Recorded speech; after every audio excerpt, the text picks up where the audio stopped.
नमस्कार मित्रांनो, आज आपण रूपचंद फिश हा फिश कशा पद्धतीने कटिंग करतो हे पाहत आहोत। तर याला रूपचंद फिशला नदीचा हलवा असंही बोललं जातं। साधारणतः 1 ते 1.25 किलोचा हा मासा आहे।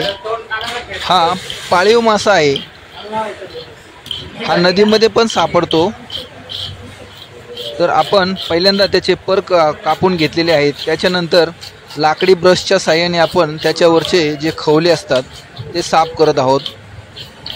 अशा पद्धतीने हे दोन्ही साइडचे खवले साफ केल्यानंतर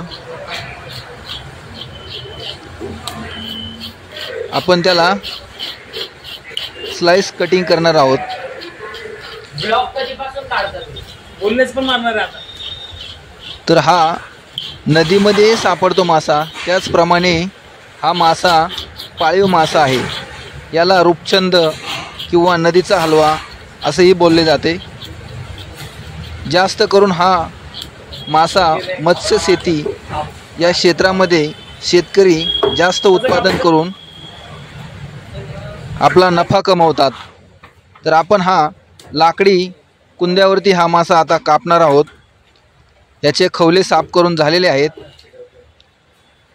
अशा पद्धतीने आपण मुंडी कापत आहोत आणि मुंडीचे 2 तुकडे करत आहोत। मुंडीचे 2 तुकडे करून झाल्यानंतर त्याचे कल्ले बाजूला काढत आहोत। त्या मुंडीमधील अगदी साध्या सोप्या पद्धतीने। त्यानंतर त्याच्या पोटातला कचरा बाजूला काढत आहोत, जे वेस्टेज आहे ते। त्यानंतर त्याचे असे राऊंड स्लाइसेस म्हणजे पातळ पीस, एकदम फ्राय पीस आणि करी पीस दोन्हीसाठी आपण ते वापरू शकता।